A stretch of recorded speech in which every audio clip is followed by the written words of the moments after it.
Ayo kita mulai ya. Kita belajar tentang fabel. Perhatikan tujuan pembelajaran. Apa anak-anak tujuan pembelajarannya? 1. Siswa mengerti tentang pengertian fabel. Yang kedua, apa ciri-ciri fabel? Yang ketiga, siswa mengerti unsur intrinsik fabel. Yang keempat, siswa mengerti isi fabel atau peristiwa fabel. Yang kelima, kata sapaan dalam fabel.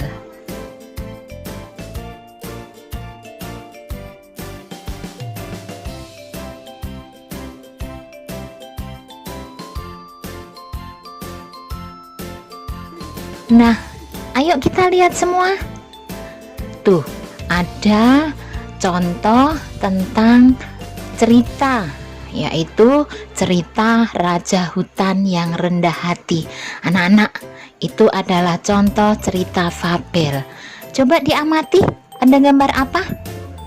Iya, betul, ada gambar monyet, ada gambar singa, ya. Nah, itu kita lihat. Baik, kita sekarang belajar tentang pengertian fabel ya. Fabel adalah cerita pendek yang tokohnya binatang. Cerita fabel adalah cerita fiksi. Apa itu anak-anak cerita fiksi? Cerita fiksi artinya cerita khayalan atau cerita yang tidak nyata.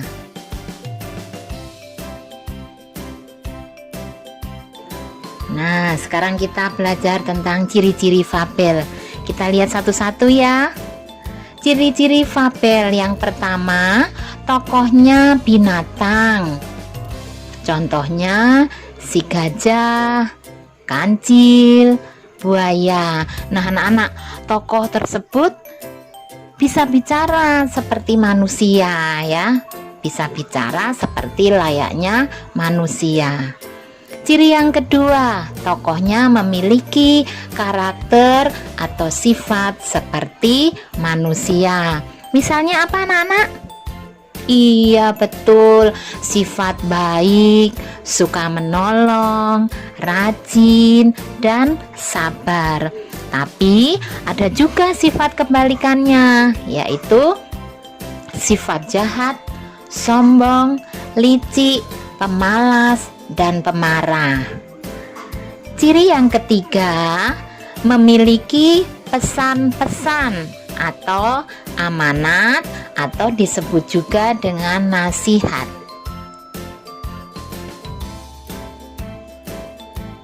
Unsur intrinsik fabel. Apa itu unsur intrinsik? Unsur intrinsik adalah unsur-unsur yang ada dalam cerita. Yo, apa saja itu? 1. Dalam fabel menggunakan tokoh hewan sebagai tokoh cerita yang bisa berbicara seperti layaknya manusia. Yang kedua, tokoh hewan mempunyai sifat seperti manusia. Yang ketiga, memiliki alur cerita. Keempat, memiliki pesan-pesan kebaikan. Yang kelima adalah latar cerita. Nah, sekarang kita bicara unsur ketiga, yaitu alur cerita. Nah, ayo perhatikan semua.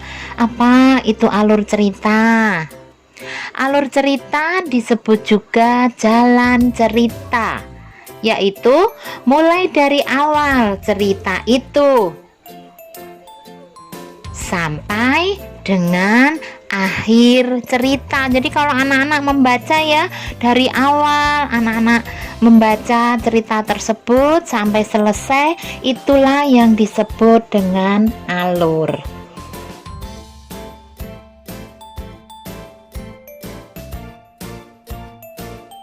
Nah, sekarang kita coba perhatikan tentang apa itu latar fabel. Nah, latar adalah tempat terjadinya suatu peristiwa. Dari cerita fabel itu ada tempatnya anak-anak ya. Misalnya di hutan, sungai, danau, dan lain-lain ya. Kemudian latar yang kedua adalah waktu. Kapan itu terjadinya peristiwa itu? Pagi hari, sore hari, atau zaman dahulu ya. Semuanya yang berhubungan dengan waktu ya. Latar yang ketiga adalah latar suasana. Maksudnya bagaimana anak-anak? Nah, maksudnya adalah dalam cerita itu digambarkan suasananya bagaimana. Apakah bahagia, gembira, atau nih anak-anak, ceritanya isinya tentang yang menakutkan atau yang menyeramkan ya. Anak-anak pernah kan ya membaca cerita yang seperti itu ya. Nah, itu yang disebut dengan suasana. Pesan atau nasihat. Apa itu pesan atau nasihat? Contoh pesan atau nasihat dalam fabel. Anak-anak, kalau kita sudah membaca cerita fabel ya, di situ ada pesan moralnya. Pesan tentang hal-hal yang baik yang kita bisa contoh dari fabel tersebut. Misalnya apa? Nih, setelah kita membaca, kita tahu pesannya. Kita harus berbuat baik pada teman atau sesama. Ada pesan yang lain lagi, misalnya anak yang baik harus menaati perintah orang tua. Nah, nih kita lihat ya sekarang apa judul fabel.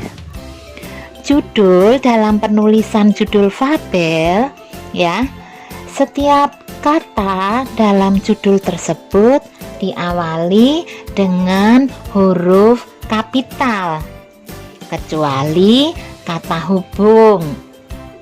Contohnya judul cerita Tupai dan Kura-kura. Lihat anak-anak pada kata tupai. Nah, huruf awalnya harus ditulis dengan huruf besar, huruf T. Kata dan, anak-anak tidak boleh menulis pakai huruf kapital ya, karena itu merupakan kata penghubung. Sedangkan kata kura-kura, huruf K-nya harus ditulis menggunakan huruf kapital.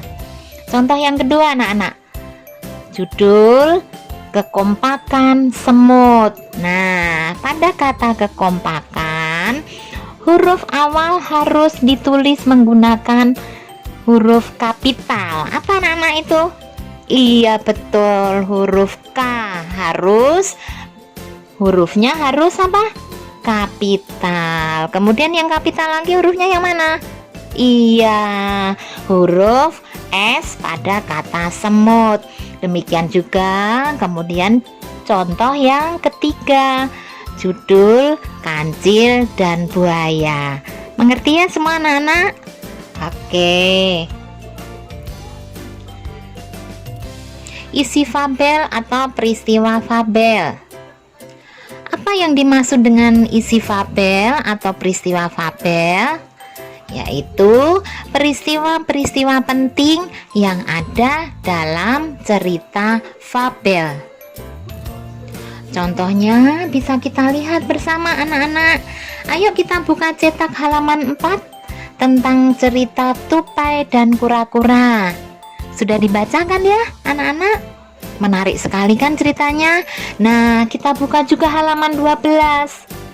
Pada halaman 12 itu anak-anak disebutkan tentang peristiwa penting yang ada dalam cerita tupai dan kura-kura.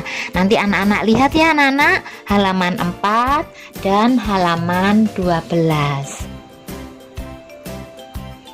Nah, sekarang yang terakhir tentang kata sapaan dalam fabel. Kata sapaan adalah kata yang digunakan untuk menyapa atau menegur seseorang saat berbicara langsung. Kata sapaan ditulis menggunakan huruf kapital. Kenapa anak-anak harus ditulis dengan huruf kapital? Karena itu adalah nama tokoh dalam cerita tersebut. Contohnya, lihat baik-baik ya anak-anak ya.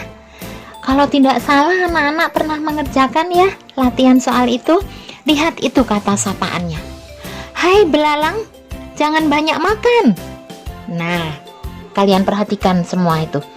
Kata belalang itu merupakan kata sapaan dan ditulis menggunakan huruf kapital. Apa yang menggunakan huruf kapital ditulisnya? Iya betul, huruf B.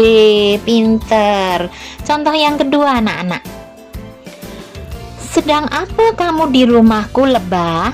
Tanya tupai. Ayo, siapa yang bisa menunjukkan kata sapaannya? Iya betul, kata lebah. Ditulisnya pakai huruf apa anak-anak? Iya, huruf kapital. Huruf apa? Huruf L. Nah anak-anak, materi kita sudah selesai ya. Semuanya tentang fabel. Ibu berharap sekali bahwa kalian paham materi ini. Baik anak-anak, sampai jumpa ya.